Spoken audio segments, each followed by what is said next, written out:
All right, so if you're new to boating, it can be a big daunting task when you get to the ramp, but even before you get to the ramp, I'm going to run you through simple A to Z of getting the boat on, getting to the ramp, getting in the water, and then getting it back out. First of all, we need to hook up the boat, and I'm going to show you a very quick, simple solution so you don't do it wrong.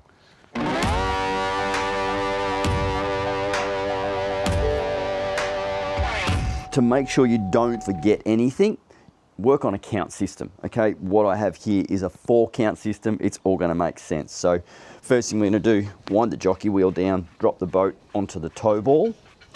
From this point, I'm gonna wind that jockey wheel up, and this is 1. So 1, jockey wheel up.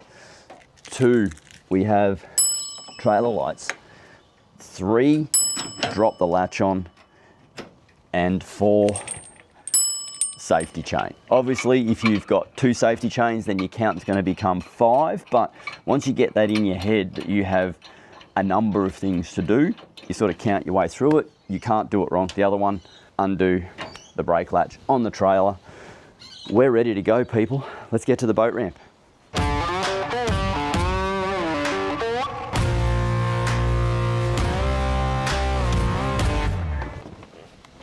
All right, so we're at the ramp. Now, a couple of things when you're new to this, boat ramp etiquette is a big thing. So when you get to the ramp, you obviously need to get the boat ready to launch. So don't just go and park in the actual launching lanes because you block the flow of traffic. If there's a queue, just get in the queue, and while you're waiting, you know, jump in your boat, get stuff ready, and you can just keep sort of shuffling forward as the traffic moves forward. But the key is to be ready by the time you get to this point here, so you can just scoot in, launch the boat, and get out of the way as quick as possible. So you'll see here straight away on the nose of the boat, I've got a big heavy strap here, and that's because I use that when I'm doing a lot of long distance towing, just extra security, pulls the nose of the boat down onto that roller. You don't have to have this, but it is handy, and especially, as I said, if you're doing a long tow, that or a big turnbuckle is really good. You'll usually see big turnbuckles on big boats, but because this is a small one, just the big strap for me. So what I'm going to do first of all is obviously take that off.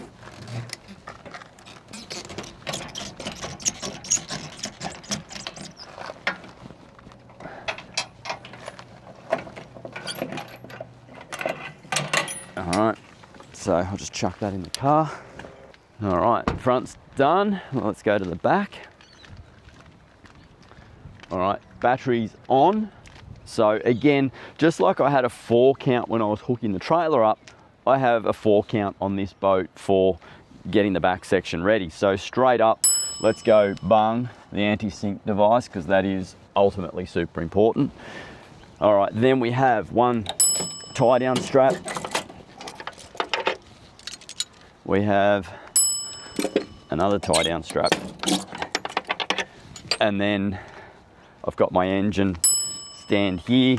Obviously important you take that off, because there's nothing more embarrassing than when you put the boat in the water and you try and trim the engine down and you can't to start it. So we have 1 bung, 2 straps, 1 engine stand. Obviously some boats have 2 or 3 bungs.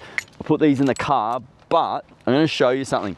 The quickest way to ruin a day or a fishing trip is to lose your bung, and it does happen. So come with me and I'm going to show you something. It sounds silly, but it saves you, but it can also help other people, you know, who can be in the same situation. So come in here. The one thing I have is a spare tucked up under there. It's just cable tied up under there. You could have it in the console, you could have wherever you need.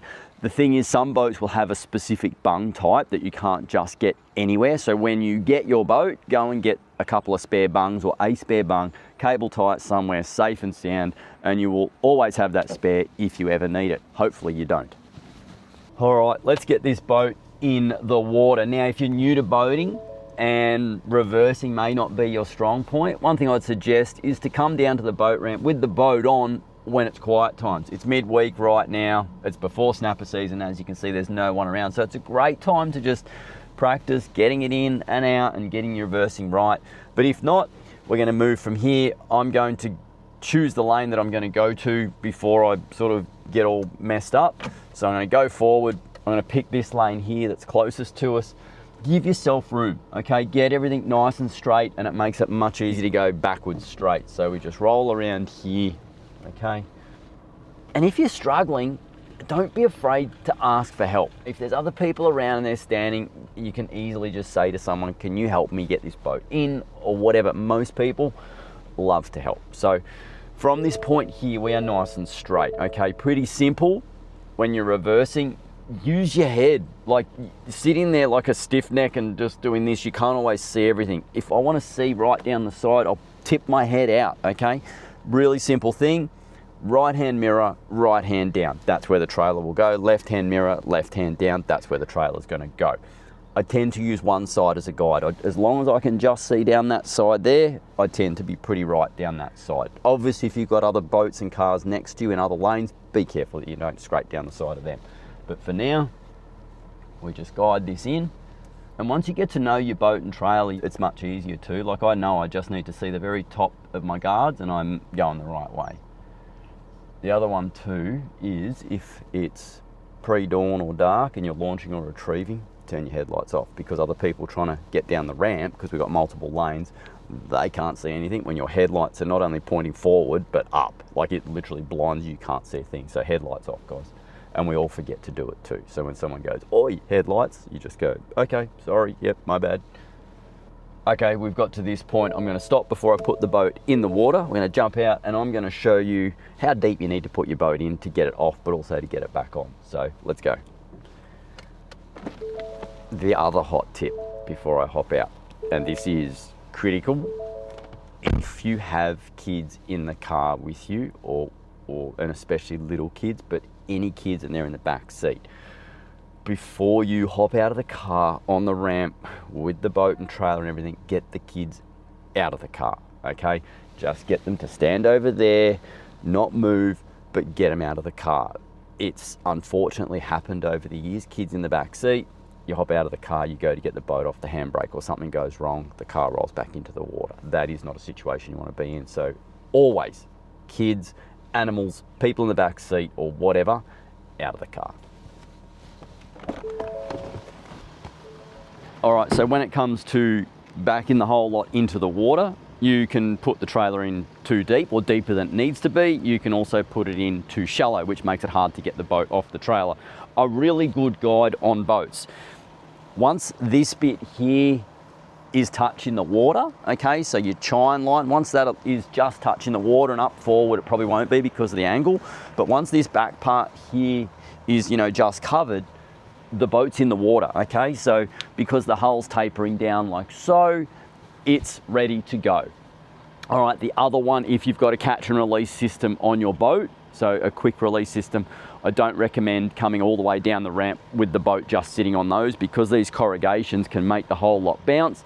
Plenty of boats have bounced off a catch and release and your boat slides onto the concrete. So I would recommend, if you have the catch and release system, wait till your back wheels get to the water, all right, then hop out and do it, because from that point there, if it did slide off, it's going to slide off into the water rather than onto the ramp. So always remember that. That's a really good guide. Once you hit that line there, you should be right. The other one is your guards, and I know that on this boat, if that part of the guard there is at the water, okay, I know that I am right to launch, because you do get different angles on ramps, but that's a good guide for me. If not that, let's get to it.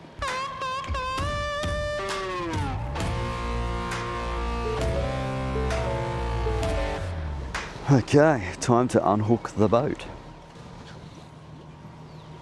Now this boat's good because it sits on a keel roller but skids as well, so I'm fortunate that I can quite literally unhook the boat and it will sit there. If you've got a multi-roll style trailer, so one that's just full of rollers, then you'll probably find that the best way to do it is hop in the boat, start the engine, just put it in gear, because that will just hold the boat onto the trailer, and then when you're ready, you can jump back off the front, unhook the boat, and when you're ready, jump back in, pull the boat out of gear, and you'll slide off. But for now, I'll just do this. First thing we're going to do, trim the motor down, start the engine, grab the life jacket. All right, now first thing, start the engine, just let it idle for a second. You don't hop in your car, turn the key on and rev the living daylights out of it. You just let your car idle to warm up. Boat engines are the same. You see people do it all the time. They'll start the engine and literally just have it revving its guts out. It's not good for the motor. All right, we are ready to roll. We're unhooked, we're sorted. I'm going to slide this off. So engine's down, but I don't trim it all the way down because sometimes the angle of the ramp can be funny, or sometimes there's a big block across the end of the ramp to stop you from backing the trailer over it on a low tide. So I have it down so that the skeg and the prop and everything's in the water, but there is a slight bit of up to it. So, because if you have it too high, you'll get cavitation. If you have it too low, you could do damage to your prop.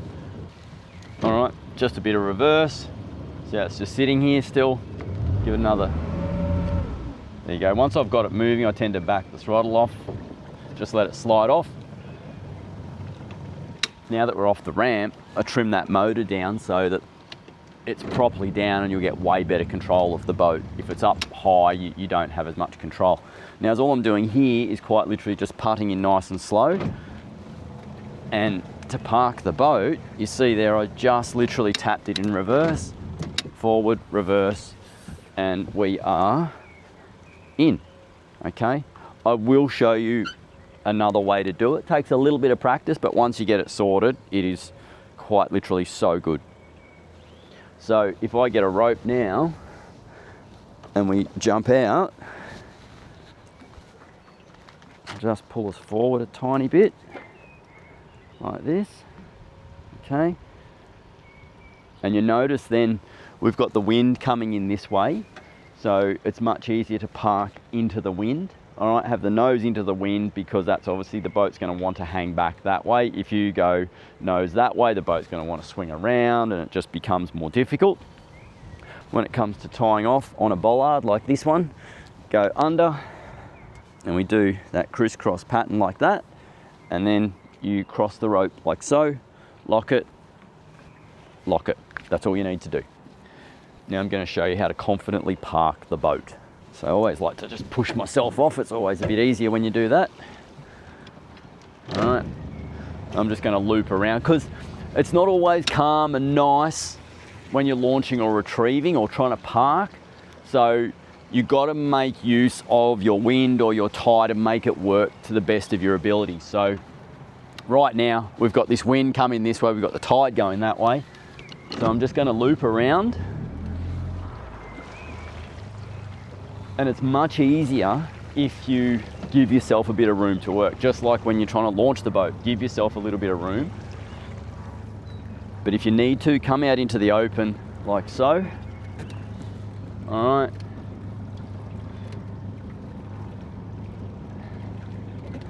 Now, a good way to park, okay? And you can practice this off the jetty or the pontoon to get yourself sorted. But you want to come in at about a 45-degree angle and then you turn the boat sideways like this, and then we're going to go opposite lock and we're just going to tap in reverse like this, and see how I've literally just stopped the boat. We just, by tapping reverse, engine opposite lock like that, we stopped our forward momentum. We then just, it literally pauses the boat, okay? And the quicker you go, the little bit more throttle you need to give it, but you'll just swing in, you'll stop, and then by having that engine tilted, you'll pull the bum of the boat in, okay? And you end up with this nice easy park, just like that. Again, a little bit of practice. When you first start doing it, just sort of come in and be a couple of meters off the jetty or the pontoon and just get that whole system sorted. Just sort of come in, do that, and then once you're confident, come in closer, and then when you're confident, come in and bump against the pontoon. Fact of life is, you will bump into them hard sometimes, or a bit harder than you planned, but that's all part of it.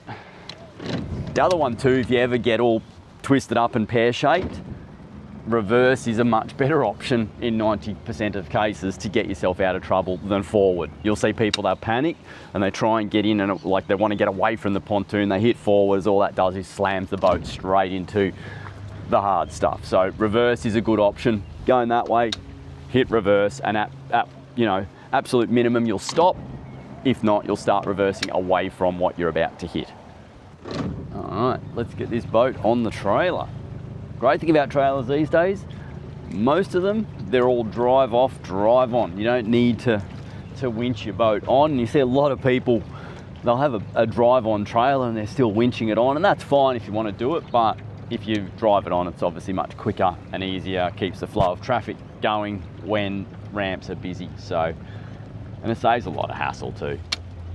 Now, again, when you're getting a boat on the trailer, the weather's not always going to be perfect, and you know, as life is, generally your mornings are calmer than your afternoons, so usually you get back in from your fishing session or your day on the water and that afternoon sea breeze has picked up. So what was a beautiful calm launch in the morning can be a windy retrieve in the afternoon. So I've got this wind pumping in here, tide running across this way. All right, so you want to factor that in to when you're about to put the boat on the trailer.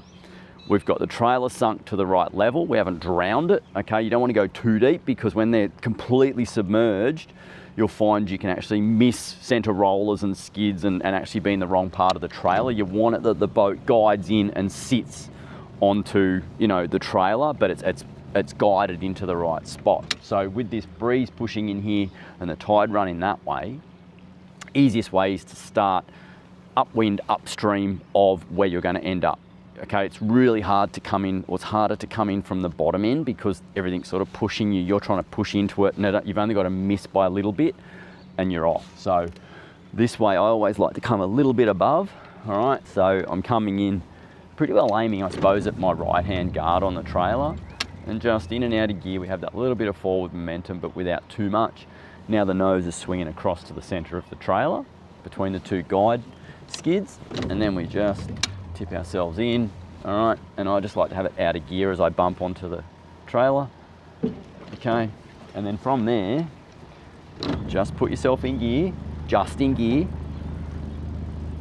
and then we just get ourselves nice and square. Make sure your engine's straight, get the boat straight, pointing towards the winch post. All right, doesn't matter if it takes a few seconds, but see, we're nice and straight now, engine's in gear, boat's holding, and then from there, just nice, smooth throttle. We are pushing up onto the trailer, like so. And I will even trim it up a little bit until we feel the bump. We're now on. Little tip, make sure you trim the motor up before you drag the boat up the ramp. It's not a good sound when an engine is all the way down getting dragged up concrete.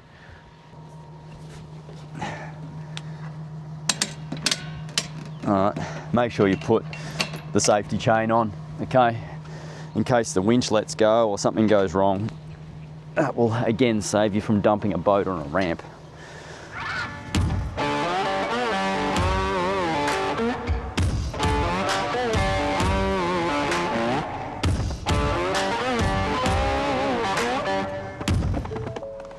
All right, once you've got the boat out of the water, just move out of the way. You know, keep well away from everyone while you pack your boat up and get ready for the trip to the car wash and then home. So straps, tie downs on, all that sort of stuff. Make sure everything's secure, nothing's gonna blow out of the boat. And that is how easy boating can be. My biggest tip is get a bit of practice. Practice makes perfect. We all make mistakes. We all started having to learn how to do this. So don't feel like you're the only person on earth, because we've all done it. The other one is too, if you're watching this video and you're a seasoned boatie, okay, if you see someone struggling, just reach out, give them a hand. Maybe give them a bit of guidance. If they're really struggling, maybe do it for them. But, you know, a bit of guidance, a bit of confidence, a few kind words really goes a long way to someone that's really stressing out about something that, you know, at the start can be quite daunting.